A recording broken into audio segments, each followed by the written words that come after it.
Hi everyone, my name is Camilla Burden. I'm here with canfitpro, and today we have a very special guest, Mark Nutting, who's one of our Montreal presenters. He is a master trainer at Jiva Fitness, the author of The Business of Personal Training.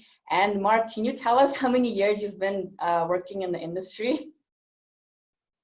Pretty much since the Stone Age. Actually, I've been, this is my 40th year in the fitness industry, working as a personal trainer and in health management. That's amazing. Yeah, that just means I'm old. You're only as old as you feel. Ah, thank you. Yes. So that's amazing. So Mark is a leading business coach for personal trainers and clubs. And so Mark, you have a lot of experience in this field. So today we're going to talk about a topic that a lot of personal trainers I know aren't very comfortable with, and that is how to sell your services as a personal trainer. Right. Yeah. A lot of personal trainers aren't comfortable with that, and that's unfortunate because it's an integral part of succeeding in business, of the personal training. Yes. So can you start us off, Mark? Can you tell us what are some successful habits that trainers do every day, or that that successful trainers do? Well, the important part is that successful trainers don't just train. It's not about just training your clients. When you're working to build your business, and that's one of the problems, is that a lot of personal trainers don't understand the business aspects of having a career as a personal trainer. So what do personal trainers do working on their business? Well, one of them is you are always networking, you're always marketing yourself. A lot of times trainers will get a certain amount of clients and go, oof, that's okay. Now I can let up and just work with the clients I have. But there's always an ebb and flow of clients. Maybe you have you have a business. I used to have probably 5 clients from one business. And when that business moved, they shifted their headquarters, suddenly I lost 5 clients. And that's not uncommon. Maybe a couple you're working with moves and suddenly you're maybe 6 sessions light, each week. And suddenly you're scrambling to try to fill those slots. So successful trainers never stop looking for the next client and never stop marketing. I think that's probably one of the big things. That's a good point. I think it's important to always continue working and getting those clients, because to your point, if something happens and you lost a big chunk of your income, then you kind of need to think ahead. So I think that's a good point. It's also always better to have people lining up, on a waiting list than struggling to find people. Yes, I think that's very important. So if I'm a trainer, I know this is one of your sessions in Montreal, top 10 low-cost marketing strategies, but can you share a couple with us today? If I'm a trainer, let's say I have limited time for the business part or the marketing part, or maybe I'm not tech savvy. So is there any low tech or low cost or limited time strategies that a trainer can use to get those clients? Well, if you're low time, you got to make time to market. I mean, you sit there and, trainers will sit there and say, I don't have time, but it's just like your clients not having time to work out. There's always time. You can make time for it. And the fact is that the low cost aspect of marketing in general, one of the easiest things to do is to get out in your community, really network with, business associations, go to meetings like business association networking events, go to gallery openings, go to meetings, really places you can meet your target audience.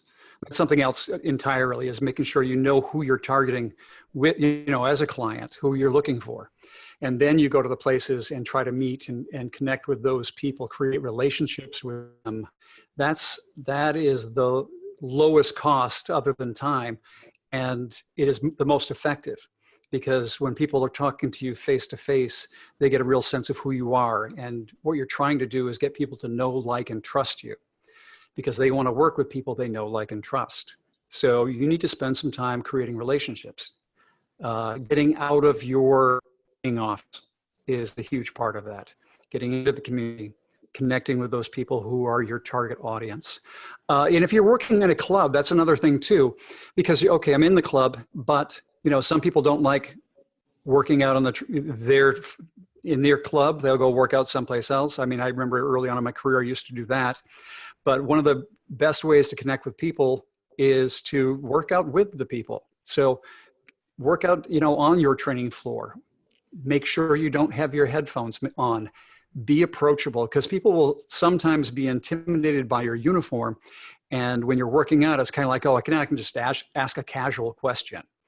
And so that's a great way to connect. But also, even on the training floor, when you're working the training floor, a lot of trainers will go to the people who are the big personalities on the floor. They'll hang out in their chat with, the people who are lifters, regular lifters, and are pretty confident in themselves. Well, they're not your target market.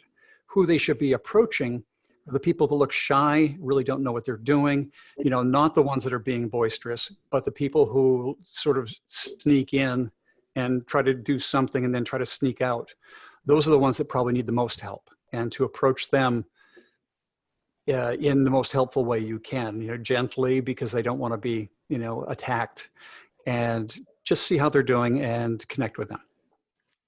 So speaking of that, you said we should avoid people that are very social and boisterous, but what if me as a personal trainer, I'm that shy person that may not necessarily want to approach someone else? Well, there's a little bit of get over that in it, because we are in a business that is social, and what sells is real personality. You can be an introvert and succeed, but you're still going to have to step forward and connect with people. Typically with introverts, and I have a son who's very introverted, and really large groups are not his gig. But if he's one-on-one with somebody, he can have big, long conversations. So if you're an introvert as a trainer, then you have to find those opportunities to speak to, one person. You have to be speaking to the floor. You talk to those people who are more like you, the ones who are shy, the ones who are timid, the ones who are less likely to ask for help, but probably need it. So you will have to be able to step forward, but you can select when and where you do that too. That's a good point. And speaking of introversion, I know a great way to talk to a large audience without having to necessarily be there face-to-face is social media, which is what I do at canfitpro. So can you please tell us a bit, I know it's a big topic, but can you please tell us what's a way we can use social media to sell ourselves as personal trainers? Well, as I said before, people want to work with people they know, like, and trust. The best way for them to get that sense is to really meet you in person, to have conversations with you in person. I like to say that is should be doing. Now, I'm also somebody who stalks people, on Facebook. I don't really stalk them. What happens is that I will meet somebody, and then I will look to connect with them on Facebook almost immediately, because that does a couple different things. One thing it does is it helps me. I'm old, and I work very hard. It also, every time I post something, if I'm connected with them on Facebook, they will start to see more of my name come up as I post. And what I'm posting are things of interest. Again, to know, like, and trust. To trust really is to trust your information. You want to become a resource of reliable, accurate information. So post things that will be of interest to your target market. I have one blog, which is men's fitness after 50. And the things that I post on that Facebook page and a blog, the topics are always something that is applicable to that audience. So whoever your targeting audience, you want to start sharing information. Now, it can be original information. You can blog, create your own blog and do that. But if you don't feel comfortable doing that, you can also just be somebody who curates information. Find reliable information and share that. It's amazing how many times I'll be scrolling through some whether it's Facebook or LinkedIn or something, and a really interesting article comes up, and I share that. I may get a lot of other shares off that. I may get a lot of connection off that, and I'm just simply relaying information that I found. So me as a researcher of, let me find places I can shoot them to, or in articles I can share with my audience. People start to go, okay, well, he's putting out some really good information. I want to pay more attention to him or her, of course.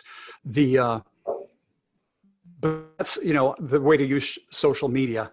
Now, the other social media too that, I don't like people who do completely social media because people never get a real sense of you. Video on social media is a little bit better than just, regular posts. But what was I going to say? The important part of the social media is furthering the connection, and furthering conversations, but also sharing who you are. If I'm on social media, some trainers will keep it very professional. Here's all the fitness information, never anything about my personal life because that's personal and this is business.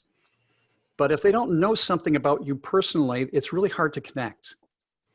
So if I said that, my kids are taking swimming lessons, I had to take my kids to swimming lessons, and it's amazing how well they do and how I'm not a swimmer, which is a true story that. But if I share something like that, somebody out there is going to have the same situation. Well, yeah, I'm not a swimmer, but I took my kids to swimming lessons all the time. And they go, yeah, that exactly. You're like me. And that you're like me, people like me, that is a connection. As soon as they start to think that you will understand that, that's a better connection. So you've got to share personal information too. Now, there's too personal and there's normal personal. So, the things that you would share with anybody, in conversation, you should be able to share on social media. So a combination of those two is really what I'm going for. I think you brought up an interesting point as well. You have the blog, Fitness for Men Over 50. That's a very specific market. And if I go there, I expect to find information related to that demographic. But I think it's also important, in addition to knowing your audience, it's important to know who is not your audience, and specifically who you don't want to train, I would say as well. Well, here's an interesting thing. Yes, it's important for you to know who is not your type. This is not who I'm reaching for. A lot of personal trainers will not choose a certain target market because they think it's limiting. And in thinking it's a limit, say I said, I want to train women golfers over the age of 50 that are retired and feel limited in their physical capabilities. That's immensely specific. Does that mean I can't train their kid, their son, or their daughter? No. Oftentimes you'll be training somebody and they'll go, well, and you go, yes, I can do that. But your focus, if rather than say I can train anybody, because most trainers do that, I can train anybody.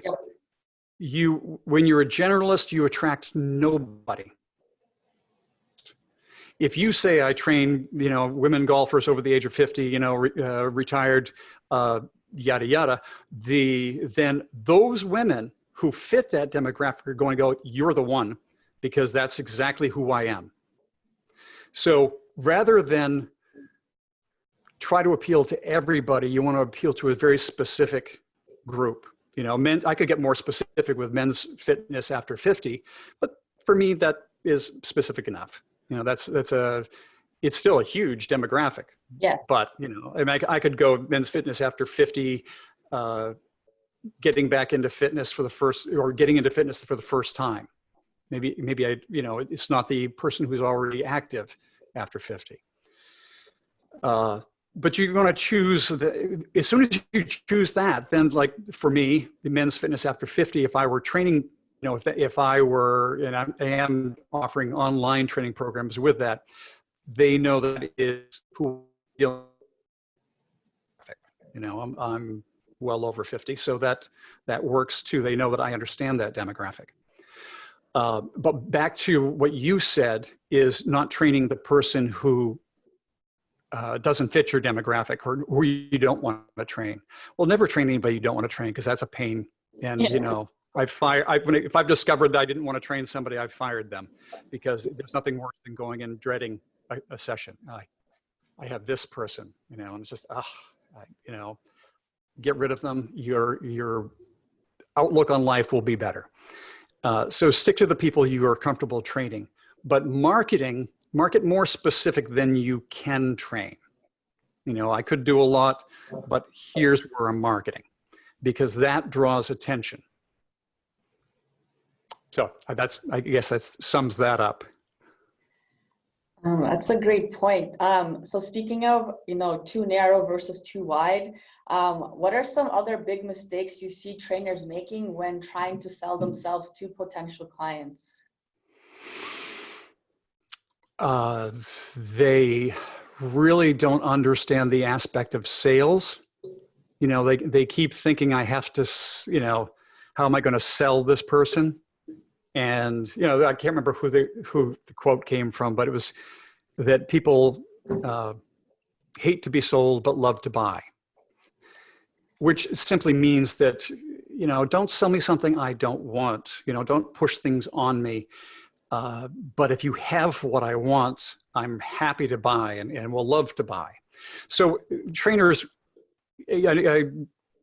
one of the common things is trainers trying to figure out how, okay, I talked to them, they could use training. How do I go about that last bit of selling them? And too often people push that point. And really what you do is you've listened to them, you've heard their challenges, you've heard what their goals are, you've helped them maybe be more specific about their goals. And as they look at the challenges they've had in the past, you can help navigate through that. Talk to them, okay, so, you know, what I've heard from you is that you tend to get, you know, you start off strong, but then you tend to lose momentum and you get bored and you end up quitting. So what we can do is work together is make sure that you're not bored. We'll keep changing the program frequently so that your interest remains high. Plus you get a lot of other benefits by periodically changing the program.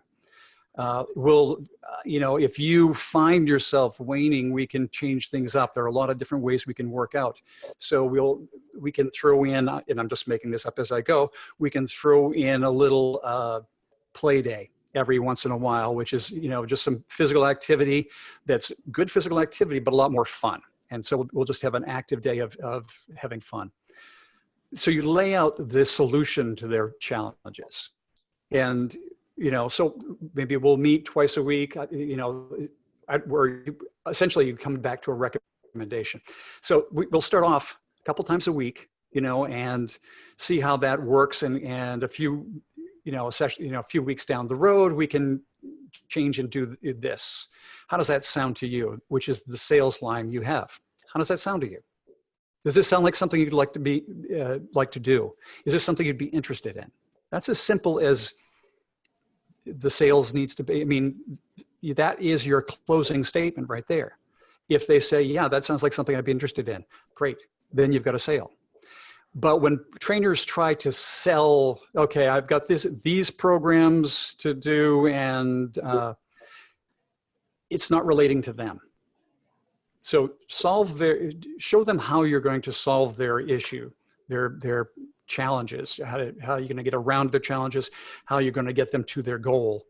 And then just ask if that sounds like something that they're interested in. So I think what you're saying is the important thing is when you're talking to a potential client is more so listening to them and what their needs are and how you can help them achieve their goals. Not, here's me, I'm trying to sell, so you should buy from me. Right.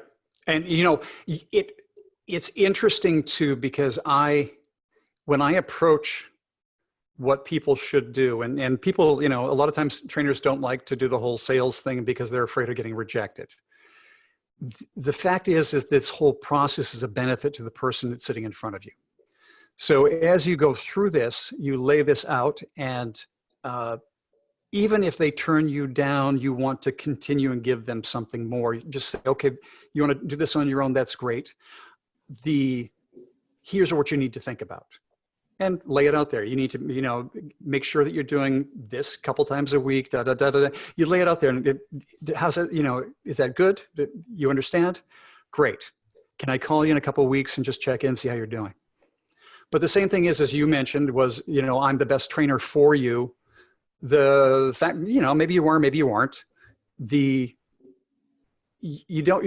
never comparing yourself to anybody else unless they ask. If the client says, well, okay, well, what's the difference between you and such, then okay, you can explain that. But that never needs to come up, because you're building a relationship with them now. They're more likely to go to you anyway. Again, who do I know, like, and trust? Well, I'm sitting here with you, divulging how I feel and everything else. There's a level of trust that goes on there. So we've already built that. But the idea is, you don't need to sell that aspect of it. And you don't need to worry about competition. All you're doing is making the best recommendation you can to the person for them to reach their goals. And we all know that if you're working one-on-one with a trainer, that's the most attention you're going to get. That's the best case scenario for you to reach your goals. So it's going to be some form of that. If that doesn't float their boat, and they want a small group, or they want to, whatever. If they express that, don't push the one-on-one. If they say, I want to work in small groups, I like working with other people. Okay, so here's the program over here. Never forcing them into a slot that they don't fit. It's really, if it's always about them, and this is what you were saying, is it's not about me. It's never about me. I don't, it'd be great if we work together, but even if we don't work together, it's still about you. And everything I'm saying is still to your benefit, whether you work with me or not. Does that make sense? Yes. So you mentioned talking to the client about their goals. Is there anything else that me as a trainer should discuss when I am talking to this person for the first time? Well, usually there's an icebreaker kind of thing too. You do want to try to get to know them as much as you can. One of the things I'm speaking on at canfitpro is motivational interviewing and how to integrate that into personal training. And motivational interview is essentially, people can be ambivalent or be pulled in two different directions. That yes, I want to do, some training, but there's always something else, but I don't have any time, or I don't have the money, or there's always a but, and they're ambivalent. And some of the big things, or a big part of motivational interviewing is asking open-ended questions, getting them to talk more about themselves, about their situation. And the more we know about the person that's sitting in front of us, the more we're able to figure out where, how they work and the best way that they work. And that's a way for us. I'm not going to try to jam motivational interviewing into a short time, but the idea is that the more that they talk, and the more that they talk about changing, how they want to change, and how we guide them through that, and keep asking open-ended questions, the more likely they're going to hear themselves talk about changing and sell themselves into the idea. So as we talk about listening, you got to be careful. If you're talking, it's easy to talk too much. And the talking you should do is really the questions you will ask to solicit more conversation on their part. Tell me more about that. You've had challenges in the back. Can you tell me some more about that? Tell me about what worked for you before. Tell me tell me about the last time you felt really good about yourself. Those kinds of questions can be some that really open up channels between you and the client. So open-ended questions, not closed, or try fewer closed. So let's assume we've been through this process. We interviewed the person, they've told us about their goals in their life. So we're getting to the end of the interview, and we do at this point want to present our services and our prices. How would you price your services? Is there different packages? Is there a better way to do it than what's currently being done? Can you tell us a bit more about that part of the process, please? Pricing is an interesting thing in general, and let's start with just the idea of pricing an hour-long session of personal training, one-on-one, because there are all kinds of combinations. You know, if you're doing a bundling, you know, maybe you're bundling nutritional consultations with your, you know, on-staff RD, or you have a group fitness package that goes along with personal training, or so you can package in all kinds of different ways, and of course that means all kinds of different prices. My own personal belief is I'm not a fan of discounting as far as pricing goes. So when we're talking about people will say, okay, well, it's X amount of dollars for one session, but if you buy 10, it's X minus, you know, Y. You know, it's cheaper to buy more. I don't like the idea of discounting, and quite frankly, the people who can afford the larger amount packages are the people who don't need the discounts in the first place. So, I mean, again, back to the personal, I mean, we sell session by session at Jiva. There's no packages. They buy them as they need them, and that's it. And they pay for them before, you know, simply by their credit card, or they have us do it for them. So every time they schedule an appointment, they're paid for. But that's just one take, and there are a billion ways to do this, and you know, and I'm not going to say mine's the best way. But let's talk about pricing in general. You know, if you're coming to a new place, we came to where we are now about 5 years ago. Probably we've been open for 4 years, but we moved to a new town. So we set our prices. You can't set, like, I used to live and work in New York City, and my pricing there is not the same as it is in Easton, Pennsylvania. You know, obviously this was, I don't know, almost 20 years ago that I was living in New York City. Even then I charged at least 3 times what I'm charging now here in Easton. Wow. But it's a different market. You know, you can't be in a demographic area that is not as affluent, you know, as another one and think you're getting the same prices. So that's one piece of it. You look around at the competition and you see what the competition is charging. Now, that's not a dictator as to you need to charge this amount or less. It's actually, if you think you're as good as a competition, that's your lowest price. And then you can charge more, and you can justify that by my qualifications are greater, you know, the value is greater. But, you know, you don't want to get a pricing war with your competitors.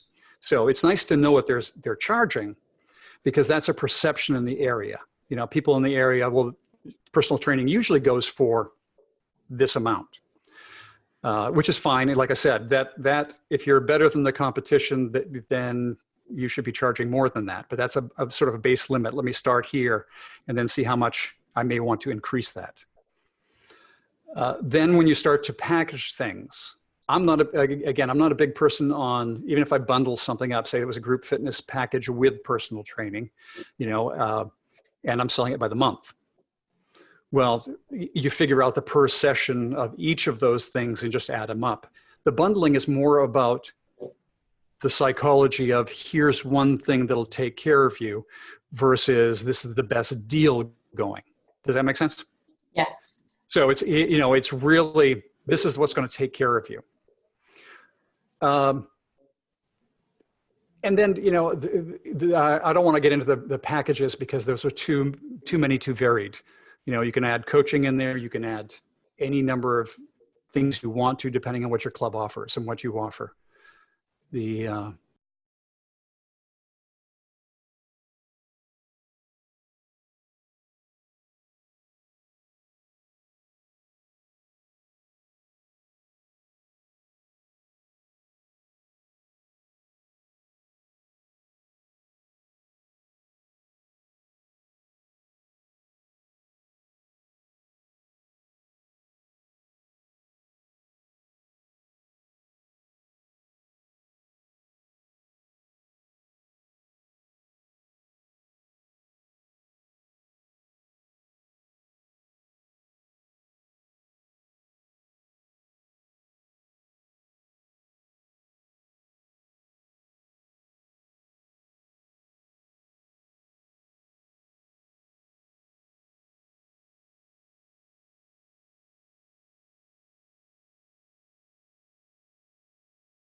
Okay, I think that wrapped it up.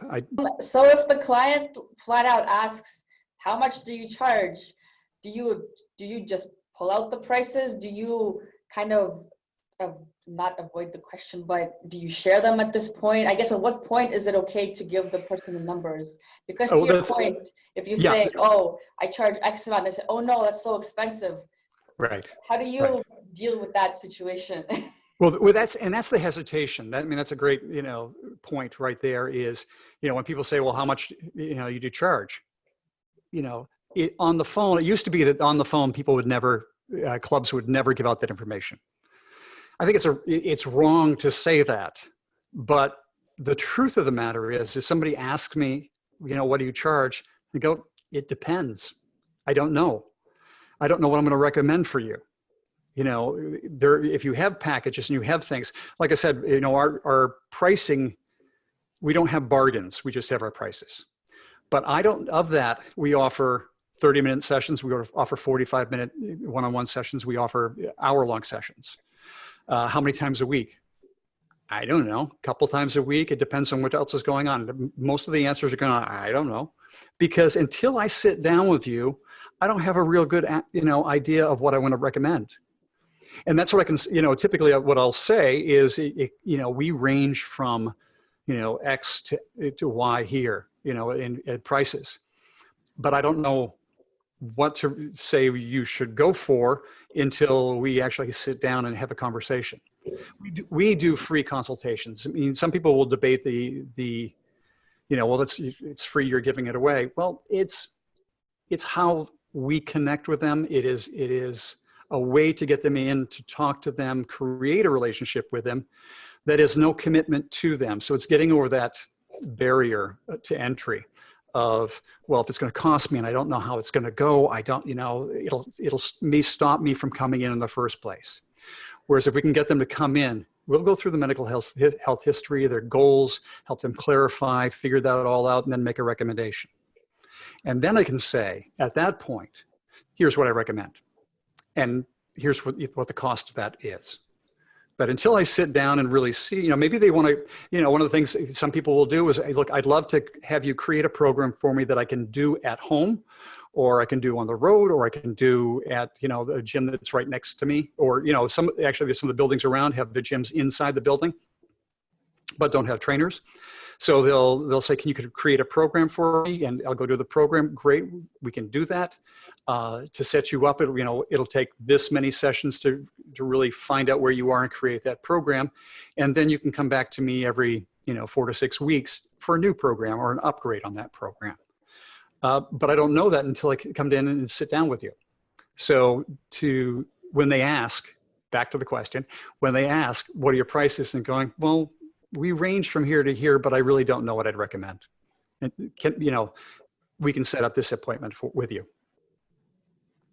And if someone does have objections, maybe they say, oh, it's too expensive, or but, how do you address those kinds of objections?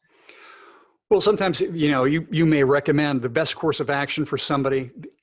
We do a lot of post-rehab. My wife and I own the studio together, and we do a lot of post-rehab and people with, physical issues. And they really, really need maximum supervision. So you add plus as often as possible. So a short session multiple times per week is kind of an ideal scenario for them. And that may be your best recommendation for them. Here's what I recommend. 3 times a week, we do half-hour sessions, and we'll progress as rapidly as you're capable, but we'll also be holding back and making sure that we're never overdoing, that the next day if you feel sore, maybe it's just a little bit. We don't want any repercussions from the workout that'll, hurt your whatever's ailing you. And they come back and say, well, I can't afford that. Okay, that's fine. We can still create the program periodically, but that puts a lot of responsibility on you. So if we could, so instead of the 3 sessions a week, we could do 1 session a week, and just check in and see how you're doing. But that means you got to get 2 sessions in on your own.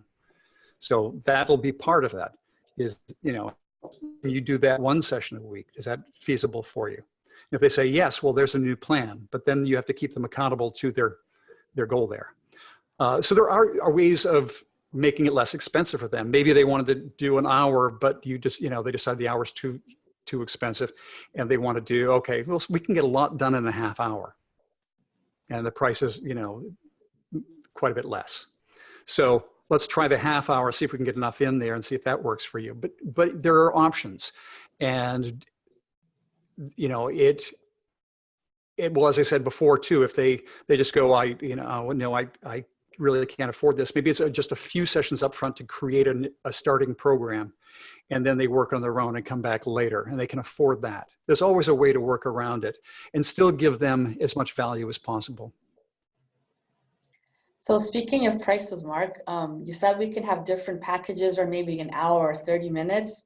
But at what point should you, as a personal trainer, or if you have a gym or a business, at what point is it okay for us to raise the prices of our services, and how can we, I guess, justify or explain that to our clients? Well, cost of living goes up every year. So, you could simply say cost of living increases every year. I will admit that I'm woefully neglected in raising prices on clients once I've started with them. Because I will periodically, but in general, it's every couple of years there'll be a minor increase in prices. You don't want to let it go too long in doing that, just because then it becomes a real issue as to, oh my God, they need to raise the prices. But it really depends on you and how much you need to increase. When I was personal training in New York City, I reached a point when I really didn't want any more clients. You're talking about, okay, I've reached my limit. So instead of taking on new clients, what I did is every time somebody approached me, I just gave them a really high number. It would cost this much. And what I found out was really funny was they just kept saying yes. So it was like, oh, okay. So I'll squeeze in this person and all that. But then that knew what in my own head thought was, out of the ballpark kind of price, suddenly just became my new price. But for those people who had been with me, I wasn't going to raise it that much. So once I had changed the prices for the new people, first off, I didn't need to raise those prices quite as readily, of my older regular clients. But it also, I would raise them just a percentage above what they were paying, and not just jacking them up to the new price, because that, sticker shock is that outrageous.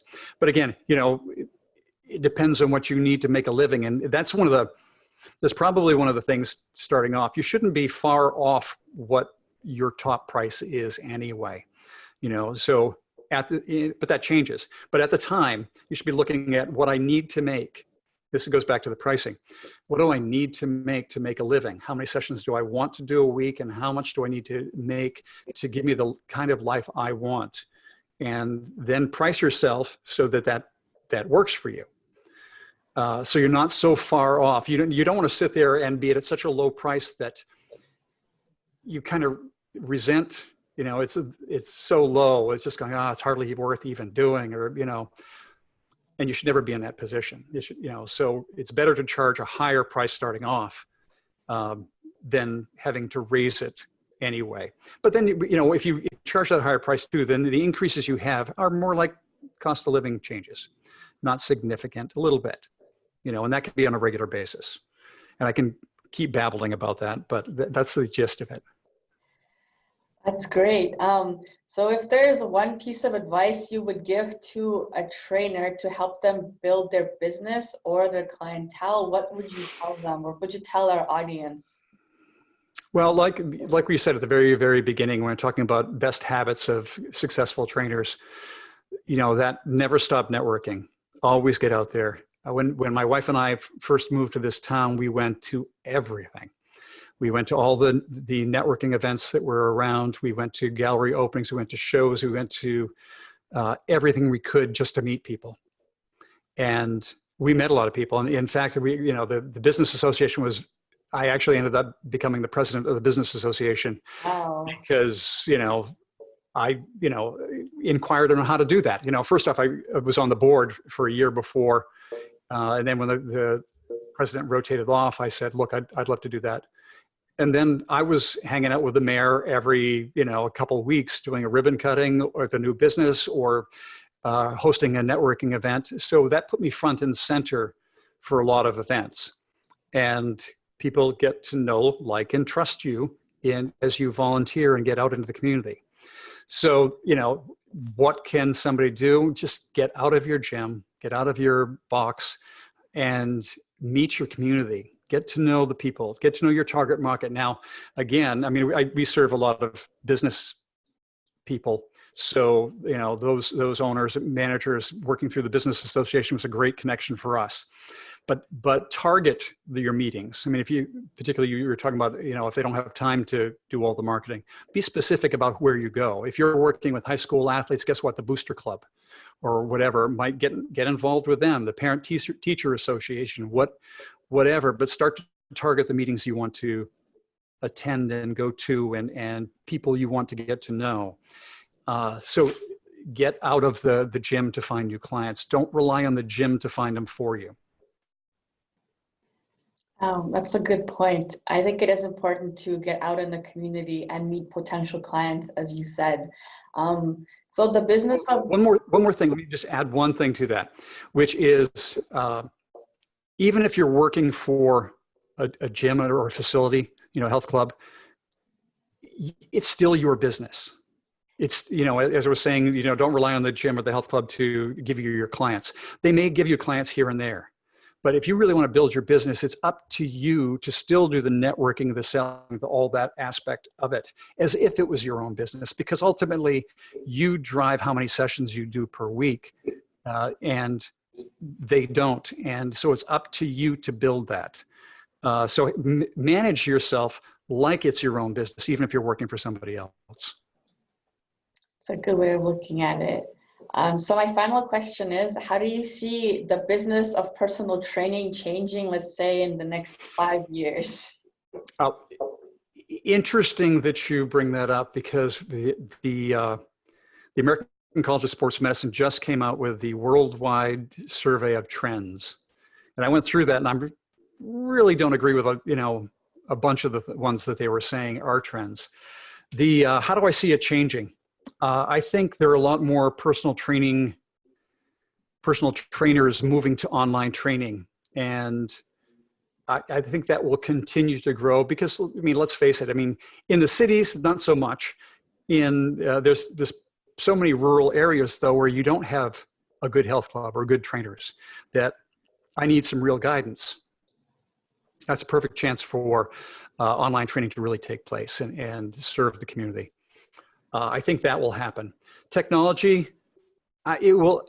I think my own personal belief on the wearable devices is that it really helps those who are already motivated and doesn't really motivate those who are not the movers yet.